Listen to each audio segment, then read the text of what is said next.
नमस्कार दोस्तों, मैं आलोक चौबे ओम गुरुकुल एकेडमी पर आप सभी का हार्दिक स्वागत करता हूं। आज एमसीक्यू करंट अफेयर के जितने भी अच्छे हैं आपके लिए आपके सामने लेके आया हूं, उनका अच्छे से एनालिसिस आप कराऊंगा। आप लोग उसे फैक्ट को नोट कर लिया करिए, जितने भी इम्पोर्टेंट होते हैं वही बताते हैं, उससे ज़्यादा नहीं। तो आज के चलते हैं पहले क्वेश्चन के साथ दोस्तों। पहला क्वेश्चन दोस्तों बहुत ही इम्पोर्टेंट है, ये पर्यावरण दृष्टि से भी बहुत इम्पोर्टेंट है। इसका देखो, हाल ही में यूएन, इसमें गलत लिखा है, यूएन दोनों कैपिटल लिखा जाएगा। यूएन की COP28 जलवायु वार्ता का नेतृत्व के लिए किसे चुना गया है? अभी हाल ही में COP28 जलवायु वार्ता का नेतृत्व के लिए किसे चुना गया दोस्तों? सुल्तान अल जबर को चुना गया, या AC चारड़िया को, या केविन मैकार्थी, या डॉक्टर विनय प्रकाश को दोस्तों। अभी हाल ही में देखो, अब देखते हैं बात ये COP28 क्या है। अगर COP का फुल फॉर्म देखें तो कॉन्फ्रेंस ऑफ पार्टीज, ठीक। COP माने एक साथ जो बैठक होती है, कॉन्फ्रेंस ऑफ पार्टीज, पार्टियों के बीच में, उसे COP कहते हैं। माने COP की बैठक 28 जो होगी दोस्तों, वो जलवायु, इसका उद्देश्य होता है जलवायु परिवर्तनों पर चिंता करना, या उसके लिए आगे की रणनीति तैयार करना कि जो भी हमारे वायुमंडल में जलवायु चेंज हो रहे हैं उसके ऊपर काम कैसे किया जाए, कार्बन उत्सर्जन के लेकर, या कई तरीके से इसमें चिंताएं जाहिर की जाती है। जैसे कार्बन उत्सर्जन कैसे कम किया जाए, या कैसे उसके ऊपर किन किन देशों के ऊपर को बोला जाए, कैसे लगाम लगेगी इन सब के ऊपर, ठीक। इसके COP28, तो अगर बात करें COP28 कब से कब तक होगी, ये होगी दोस्तों 30 नवंबर से लेकर 12 दिसंबर 2023 तक। आपसे पूछा जा सकता है कि COP28 का आयोजन कब से लेकर कब तक होगा, तो कब से कब लेकर 30 नवंबर से लेकर 12 दिसंबर 2023 तक होगा। और आपसे पूछ लिया जाए ये कहाँ पे आयोजित होगी दोस्तों, ये आयोजित होगी UAE में। कहाँ पे? UAE में। कौन सा? देखो कहाँ पे आयोजित होगी, UAE में। कब होगी? 30 नवंबर से 12 दिसंबर 2023 तक। आपसे अगर 27वें COP का आयोजन पूछ लिया जाए तो ये कहाँ हुआ था? ये हुआ था मिस्र में। कहाँ हुआ था? मिस्र में हुआ था, और ये हुआ था नवंबर 2022 में, ठीक दोस्तों।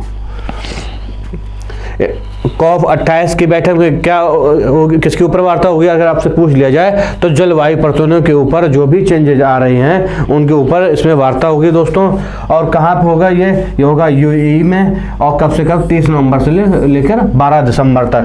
इसका जो बैठक का नेतृत्व करेंगे उनका अभी हाल ही में नियुक्त किया गया है दोस्तों, सुल्तान अल जबर इस बैठक का आयोजन करेंगे। किसका? COP28 का, ठीक दोस्तों।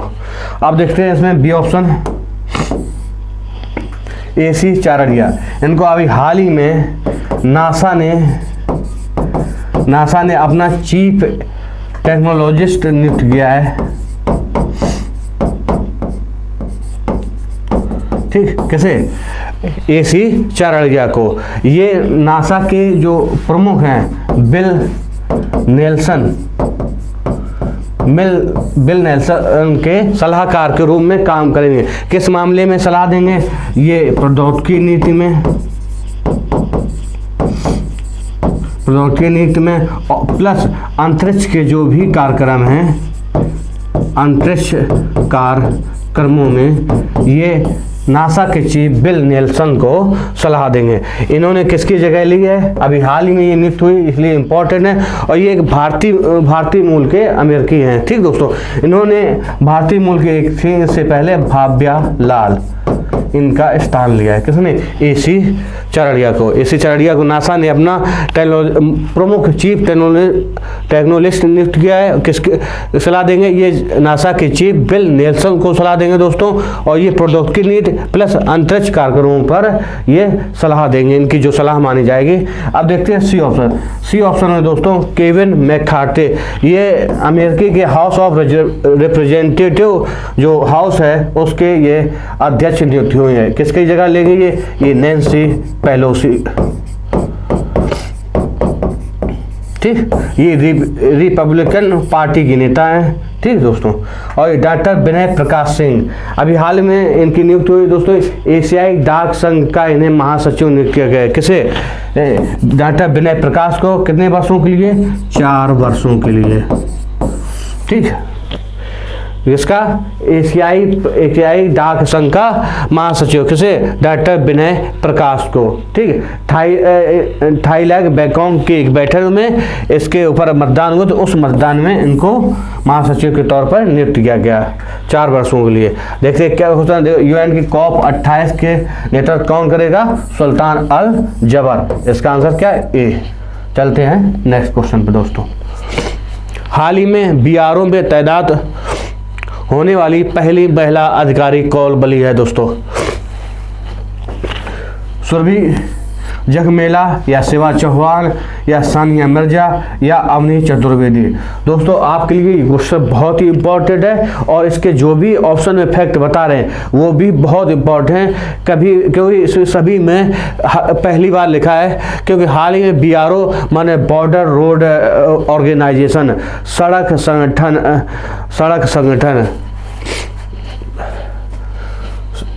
BRO का मतलब क्या हिंदी में अगर देखा जाए? सीमा सड़क संगठन।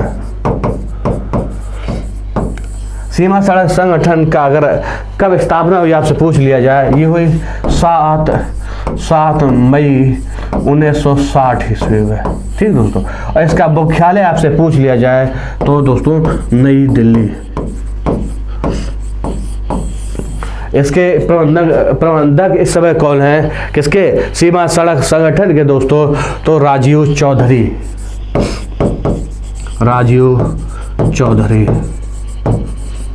है ना, राजीव चौधरी। BRO मतलब सीमा सड़क संगठन। 7 मई 1960 को इसकी स्थापना हुई है। नई दिल्ली इसका मुख्यालय है। इस समय वर्तमान में इसके प्रबंधक हैं राजीव चौधरी। दोस्तों ये 2015 में क्या ये रक्षा मंत्रालय के अधीन आ गए। किसके? पूर्णतया रक्षा मंत्रालय अधीन। कब? 2015 में। अगर आपसे पूछ ले कि BRO यानी सीमा सड़क संगठन रक्षा मंत्रालय के अंतर्गत कब पूर्णतया आ गई, यही 2015 में पूर्णतया जितना भी बॉर्डर पे कोई भी निर्माण कार्य होगा तो कौन कराता है? सीमा सड़क संगठन मतलब BRO। ठीक दोस्तों, इसमें तैनात होने वाली एक पहली महिला अधिकारी जो विदेशी प्रोजेक्ट पे नियुक्त किए हैं। किसके लिए? विदेशी प्रोजेक्ट के लिए एक महिला को नियुक्त किया गया है, वो भी BRO के किसी भी प्रोजेक्ट के लिए पहली बार नियुक्त किया गया है, माने प्रमुख बनाया गया है, नेतृत्व के लिए बनाया गया है। ठीक, किसके लिए? पहले देखो वो 170वीं इंजीनियर रेजिमेंट, इंजीनियर भारतीय सेना की, कौन सी? 170वीं भारतीय सेना की इंजीनियरिंग रेजिमेंट की अधिकारी हैं। कौन से? जिसे नियुक्त किया गया है। अगर उनसे पूछा जाए इससे पहले वो किस पद पे गए, तो भारतीय सेना में जो 170वीं इंजीनियरिंग रेजिमेंट है उसमें वो अधिकारी रैंक पर कार्यरत है। उनको अभी हाल ही में विदेशी परियोजनाएं जो भारत अपने विदेशियों के साथ मिलकर प्रोजेक्ट चलाता है, उसमें एक प्रोजेक्ट का नाम है प्रोजेक्ट दंतक। पूछा जा सकता है कि प्रोजेक्ट दंतक इस समय चर्चा में है, इसलिए चर्चा में क्योंकि पहली महिला अधिकारी के तौर पर नियुक्त किया है BRO ने किसी भी प्रोजेक्ट के लिए, और फिर इसमें तो विदेशी प्रोजेक्ट साथ में है। ठीक है, कौन सा? ये भूटान के साथ प्रोजेक्ट चलाया जा रहा है। कौन सा? प्रोजेक्ट दंतक। किसके साथ? किस देश का? पूछा जा सकता है भूटान के साथ। इस प्रोजेक्ट दंतक के लिए इन्हें नियुक्त किया गया। क्या नाम इनका? सुरभि जगमेला। ठीक दोस्तों, सुरभि जगमेला, ऑप्शन ए। पूछ लिया जाएगा सुरभि जख मेला का किससे संबंध है? ये भारतीय सेना में 170वीं इंजीनियर रेजिमेंट की अधिकारी है, इसमें कार्यरत है। इनको अभी हाल ही में बीआरओ ने अपनी पहला महिला अधिकारी के रूप में, वो भी विदेशी प्रोजेक्ट के लिए इन्होंने नियुक्त किया है। वो प्रोजेक्ट का नाम पूछा जा सकता है प्रोजेक्ट दंतक, और वो प्रोजेक्ट दंतक किस देश के साथ मिलकर चलाया जा रहा है? भूटान के साथ। ठीक दोस्तों, अब बात करते हैं बी ऑप्शन की, शिवा चौहान।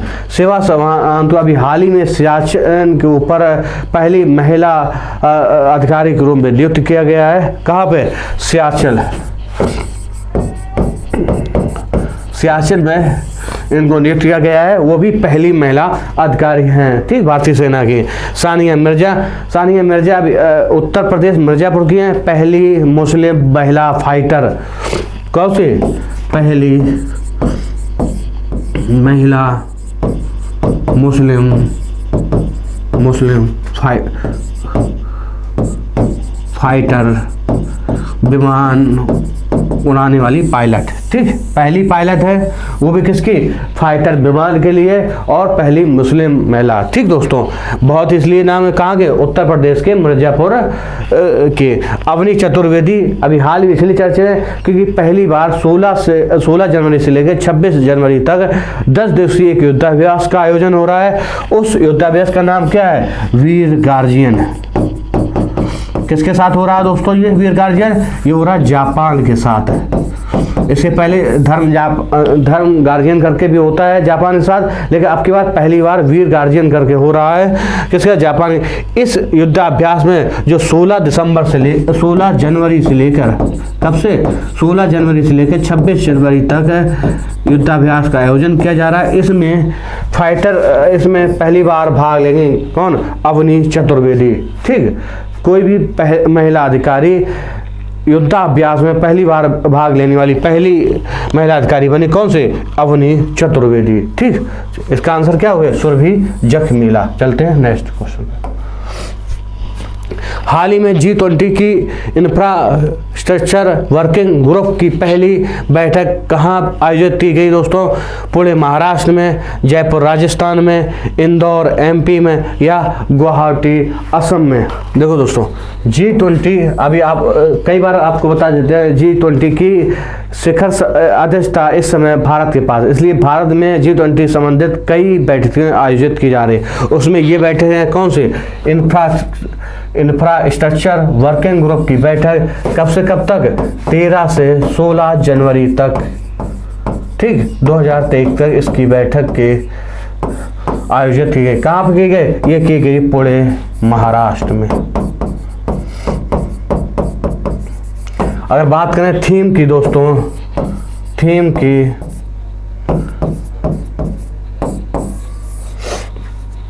अगर इसके थीम की दोस्तों बात करें, देखो इसके अगर थीम की बात करें तो क्या? भविष्य के शहरों का वित्त पोषण,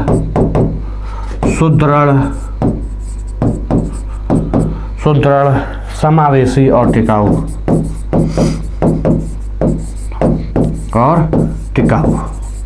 ठीक, क्या बताया? तो G20 की इससे संबंधित इंफ्रास्ट्रक्चर वर्किंग ग्रुप की जो पहली बैठक है कब से कब तक? 13 से 16 जनवरी 2023 तक आयोजित की जा रही है। कहाँ पे? पुणे महाराष्ट्र में की गई। और इसके अलावा थीम आपसे बात की जाए, किस विषय पर इसकी बैठक हुई? तो बैठक हुई थी भविष्य के शहरों का वित्त पोषण। ठीक है, जो सुदृढ़ भी हो, समावेशी भी हो और टिकाऊ भी हो, इसके लिए इसकी बैठक का आयोजन किया गया दोस्तों। अभी हाल में इसमें बी ऑप्शन देखते हैं दोस्तों। इसका आंसर क्या हो गया? इसका आंसर हो गया दोस्तों ए, पुणे महाराष्ट्र। अब देखते हैं बी ऑप्शन। बी ऑप्शन में जयपुर राजस्थान अभी हाल ही में दोस्तों 11 जनवरी से लेकर 13 जनवरी तक 83वें अखिल भारतीय, कौन से? अखिल भारतीय पीठासीन अधिकारियों की एक बैठक 18वीं का सम्मेलन आयोजित किया, बैठक आयोजित की गई या सम्मेलन, कौन से 83वीं संस्करण है किसका, अखिल भारतीय पीठासीन अधिकारी के। इस बैठक में देश भर के जितने भी विधान सभा हैं या जिन प्रदेशों में विधान परिषद हैं सभी के अध्यक्ष और सभापति, ठीक, उन्होंने भाग लिया, ठीक, किसमें, 83वीं अखिल भारतीय पीठासीन अधिकारी शिखर सम्मेलन में, जो कहाँ पे आयोजित, जयपुर राजस्थान में। इसका उद्घाटन उपराष्ट्रपति जगदीप धनखड़ ने किया, ठीक, और इसकी अध्यक्षता लोकसभा अध्यक्ष ओम बिरला जी ने किया, और इसका समापन राजस्थान के राज्यपाल कलराज मिश्र ने इसका समापन किया, ठीक। इसका कहाँ पे, जयपुर राजस्थान, राजस्थान की जो विधानसभा है कहाँ पे, जयपुर में, वहीं पर इसका कौन सी 83वीं अखिल भारतीय पीठासीन अधिकारी की सम्मेलन या बैठक आयोजित की गई, ठीक। कब से कब तक, 11 से 13 जनवरी। अब बात करते हैं इंदौर एमपी। अभी हाल ही में 17वें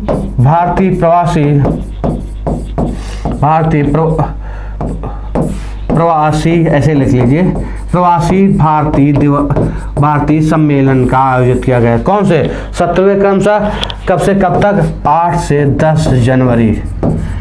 ये भी हमने आपसे फैक्ट कई बार करा चुका हूँ, इसलिए आपको रटा होना चाहिए। कौन से, इंदौर एमपी में 17वें प्रवासी भारतीय शिखर सम्मेलन की बैठक हुई, कब से कब तक, 8 से 10 जनवरी। इसमें गुयाना के राष्ट्रपति मोहम्मद इरफान अली जो मुख्य अतिथि थे, ठीक दोस्तों, कहाँ पे ये आयोजित की गई, इंदौर एमपी में। और गुवाहाटी असम की बात करें तो पहली बार U20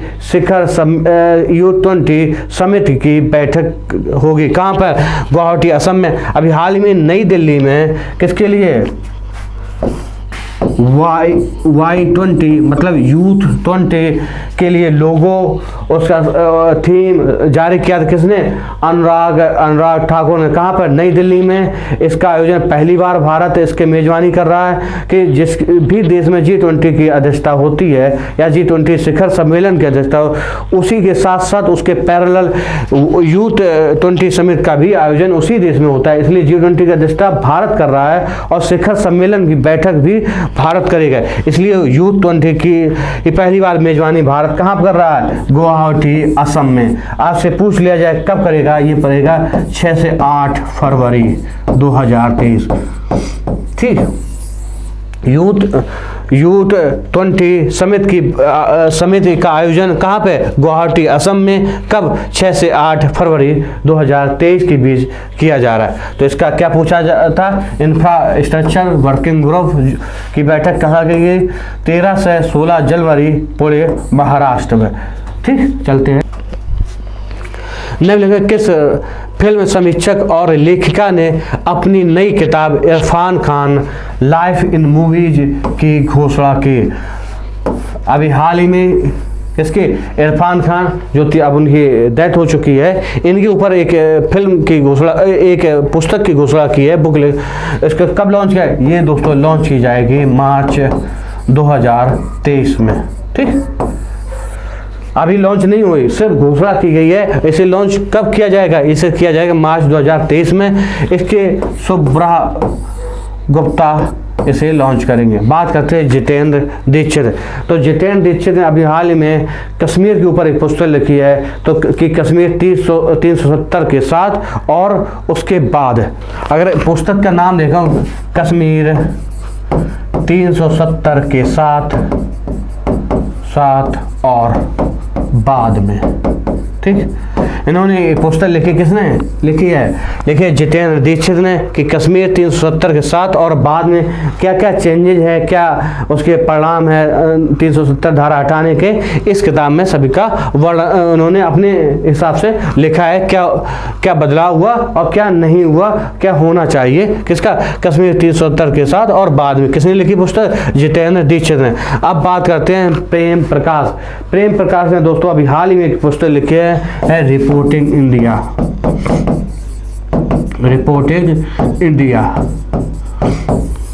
ठीक। डॉक्टर सोनू फोगाट ने अभी हाल में एक अच्छी चर्चित पुस्तक है अष्टांग योग, ठीक। कौन सी पुस्तक है, अष्टांग योग। इसका आंसर क्या होगा, ए।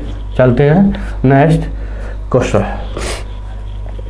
निम्नलिखित में से किस राज्य सरकार ने राज्य की महिलाओं को सार्वजनिक सेवाओं और पदों में 30% आरक्षण का कानूनी अधिकार प्रदान करने के लिए एक विधेयक पारित किया? देखो, इससे पहले इस सरकार में 20% तक ही आरक्षण महिलाओं को मिलता था, लेकिन यहाँ के राज्यपाल गुरमीत सिंह ने एक विधेयक पर हस्ताक्षर करने के बाद इस विधेयक अधिनियम के तौर पर पारित हो गया है। किसमें? गुरमीत सिंह ने अभी हाल ही में इस विधेयक पर हस्ताक्षर किए। गुरमीत सिंह कहाँ के राज्यपाल हैं? ये राज्यपाल हैं उत्तराखंड राज्य के। कहाँ के? उत्तराखंड।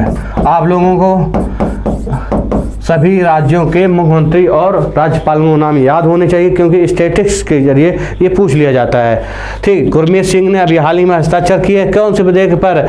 जो ऐसा विधेयक जो महिलाओं को 30% का आरक्षण किसमें? महिलाओं के सार्वजनिक सेवाओं और पदों में उनके जॉब सरकारी जॉब में देगा। किसना? 30% आरक्षण। गुरमीत सिंह उत्तराखंड। इसका एक ही उद्देश्य है, लैंगिक समानता को और समाज न्याय इसके जरिए बेहतर हो सके। लैंगिक समानता बराबर हो, लैंगिक समानता में कोई भेदभाव ना हो और सामाजिक रूप से न्याय हो सके महिलाओं के साथ। ठीक दोस्तों, इसने उत्तराखंड इससे पहले 20% तक ही आरक्षण मिलता था। हिमाचल प्रदेश पुरानी पेंशन योजना लागू करने वाला ये चौथा राज्य बन गया। कौन सा? चौथा राज्य बन गया जो पुरानी पेंशन बहाल करने वाला। ठीक दोस्तों, बात करते हैं उत्तर प्रदेश। अभी हाल ही में देखो दोस्तों, अभी हाल ही में उत्तर प्रदेश के मथुरा शहर में सबसे बड़ा सिटी फॉरेस्ट का निर्माण कार्य चल रहा है। कहाँ पे चल रहा है? मथुरा में। सिटी फॉरेस्ट सबसे बड़ा। ठीक दोस्तों, बात करते हैं तेलंगाना। अभी तेलंगाना में दोस्तों देश के देखो, तेलंगाना के हैदराबाद में अब की पहली बार फॉर्मूला ई रेस का आयोजन किया जा रहा है। कहाँ पे? तेलंगाना के हैदराबाद में। कब किया जाएगा दोस्तों? 11 फरवरी को ये फॉर्मूला ई रेस का आयोजन होगा। किसका? फॉर्मूला ई रेस का। ठीक, ये आंसर ए 30%। दुनिया की सबसे लंबी रिवर क्रूज सर्विस किन दो राज्यों के बीच शुरू की? देखो, सबसे लंबी क्रूज सर्विस का उद्घाटन या लॉन्च 13 जनवरी को प्रधानमंत्री नरेंद्र मोदी ने किया। कहाँ से किया? ये वाराणसी उत्तर प्रदेश से किया। वाराणसी उत्तर प्रदेश से किया। कब किया? 13 जनवरी को दोस्तों। इस क्रूज का नाम अगर याद करें तो गंगा विलास क्रूज। ठीक, आपसे पूछा जा सकता है कि जो गंगा विलास क्रूज किन दो राज्यों के बीच चलाई गई? तो कहाँ से? उत्तर प्रदेश से तो चालू है, उत्तर प्रदेश से लेके असम तक ये चालू है। ठीक, या फिर सीधा सबसे दुनिया की सबसे बड़ी रिवर क्रूज का नाम क्या है? तो गंगा विलास क्रूज नाम है। ये देखो, ये 4 राज्य प्लस एक देश से होकर अपना सफर करे। कितना सफर करेगी? कितने दिनों का तक ये चलेगा? 51 दिनों तक ये यात्रा है। ठीक, इस क्रूज के माध्यम से। 4 राज्य कौन कौन से हैं दोस्तों?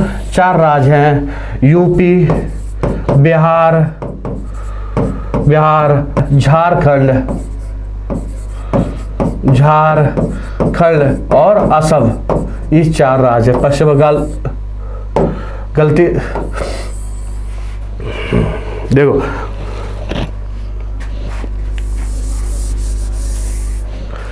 देखो, अगर आपसे ये 4 राज्यों के बारे में पूछ रहे कितने कौन कौन से है, तो यूपी, बिहार,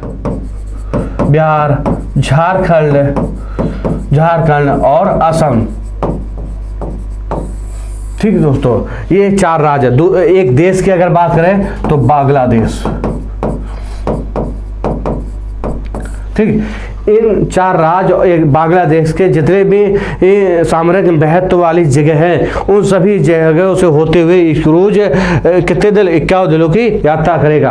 आपसे ये पूछा जा सकता है कि एक जो गंगा विलास क्रूज है किन राज्यों से होकर जाएगी, तो यूपी, बिहार, झारखंड, असम, और इसमें कौन सा देश, एक देश का भी नाम है तो बांग्लादेश से होता जाए। इनके जितने भी सामरिक महत्व वाले जितने भी ऐतिहासिक स्थल हैं या फिर कोई अभ्यारण्य है या फिर कोई भी ऐसा स्थान है उन सभी स्थानों से होते हुए जाएगी ये। ठीक दोस्तों, और कितने, ये देखो 5 क्षेत्रों के मतलब 4 राज्य और एक देश के 27 नदी प्रणालियों से पार करती हुई जाएगी। कितनी 27 नदी प्रणाली इसमें शामिल होगी। और कितना किलोमीटर ऐसा पूछा है तो 32 किलोमीटर की यात्रा ये कवर करेगी। किन 2 देशों राज्यों के बीच जो पूछा गया है, उत्तर प्रदेश से लेकर असम तक। ठीक, इसका आंसर डी। आप चलते हैं जो प्रमुख ऐप है दोस्तों जो बहुत ही इंपॉर्टेंट है आप सबके लिए। देखो दोस्तों, आप प्रहरी मोबाइल ऐप, इसे IIT दिल्ली द्वारा चलाया गया। किसे, कौन सा, आप प्रहरी मोबाइल ऐप IIT दिल्ली का। शहरों की जल स्थिति तो जो भराव है उसकी जानकारी देने के लिए शहरों में कहाँ जल भराव की स्थिति होती है उसकी जानकारी और उसकी समस्या कैसे समाधान होगा उस समस्या का, उसके ऊपर जानकारी देना इस ऐप का काम है। किसका, आम प्रहरी मोबाइल IIT दिल्ली द्वारा। अब बात करते हैं जलदूत ऐप। जलदूत ऐप को ग्रामीण विकास मंत्रालय द्वारा चलाया गया। दोस्तों, ग्रामीण विकास मंत्रालय के इस समय केंद्रीय मंत्री के अलावा आप लोग कमेंट बॉक्स में जरूर लिखें इसका क्या मतलब। जो चयनित कुआं है देश भर में, चयनित कुओं का देश भर में जो जल स्तर का पता लगाना है, जो भी देश भर के चयनित कुएं हैं उनके जल स्तरों का पता लगाना इस जलदूत ऐप का प्रमुख कार्य है। अब लकी बिल ऐप केरल सरकार द्वारा जारी किया। किसने, आपसे पूछा जाएगा ऐप के बारे में किसने जारी किया, क्यों, उद्देश्य क्या है। 3 चीजें। लकी बिल ऐप केरल राज्य सरकार ने किसके लिए, GST की कर चोरी रोकने के लिए, किसके, GST की कर चोरी रोकने के लिए, प्लस जो भी पक्के बिल हैं उनको मांगने के लिए प्रोत्साहित करना। ठीक, जब भी हम कोई सामान लेने जाते हैं उसके पक्का बिल लें, पक्की रसीद लें, उसके लिए प्रोत्साहित करने के लिए इस लकी बिल ऐप को लॉन्च किया गया। आयु ऐप कर्नाटक सरकार द्वारा जारी किया। जितनी भी बीमारियां हैं पुरानी से पुरानी उनको ध्यान और योग के माध्यम से दूर करना इस आयु ऐप का एक उद्देश्य है। अब बात करते हैं सारथी मोबाइल ऐप। इसे सेबी द्वारा लॉन्च किया गया है। सेबी की अभी अध्यक्ष में माधवीपुरी बिच है। इस समय सारथी मोबाइल ऐप का एक ही उद्देश्य है कि जो भी इन्वेस्टर हैं, जिस भी उद्योग में वो शामिल होते हैं, इन्वेस्ट करते हैं, उनको फ्रॉड से बचाना या उनको सही जानकारी देना। किसका, सारथी मोबाइल ऐप का। किसान मोबाइल ऐप IIT रुड़की द्वारा जारी किया गया है। इसका देखो, मौसम के बारे में जानकारी देना, बीजों के बारे में बताना या कृषि संबंधित जितनी भी जानकारी है इस ऐप में मिलेंगे। ये ऐप किसके द्वारा जारी किया गया है, ये किया गया IIT रुड़की के द्वारा। अब बात करते हैं गरुड़ ऐप। गरुड़ ऐप को भारतीय निर्वाचन आयोग द्वारा लॉन्च किया गया है। तो डिजिटल मैपिंग, बूथों पर डिजिटल मैपिंग होंगी इसके जरिए, उसके जरिए पारदर्शिता और जागरूकता 2 मकसद है इसके, किसके, गरुड़ ऐप के। ठीक, बूथों पर इसके जरिए डिजिटल मैपिंग होंगे जिससे पारदर्शिता आ सके और लोगों को जागरूक किया जा सके। दिशांक ऐप कर्नाटक सरकार ने दोस्तों जारी किया। इसका जो भूमि रिकॉर्ड है, भूमि रिकॉर्ड को डिजिटल करना, जितने भी इसका भूमि रिकॉर्ड जो भी चाहे डिजिटल माध्यम से निकाल सकता है। किस ऐप के जरिए, दिशांक ऐप पे कर्नाटक के जितने भी भूमि रिकॉर्ड है वो उपलब्ध रहेगी। मानस ऐप की बात करें दोस्तों, ये प्रधान वैज्ञानिक सलाहकार द्वारा जारी की गई है मानसिक स्थिति को के लिए कि मानसिक स्वास्थ्य सही रहे लोगों का। इस समय प्रधान वैज्ञानिक सलाहकार कौन है, हमने पिछली वीडियो में आपको किसी वीडियो में इसके बताएं, तो आप लोग कमेंट जरूर करें। ठीक, प्रधान वैज्ञानिक सलाहकार इस समय भारतीय कौन है। असिग्मा ऐप ये भारतीय सेना द्वारा जारी किया गया है। इसमें गलत लिखा है रेल, कौन सा, असिग्मा ऐप ये एक मैसेजिंग ऐप है। ठीक दोस्तों,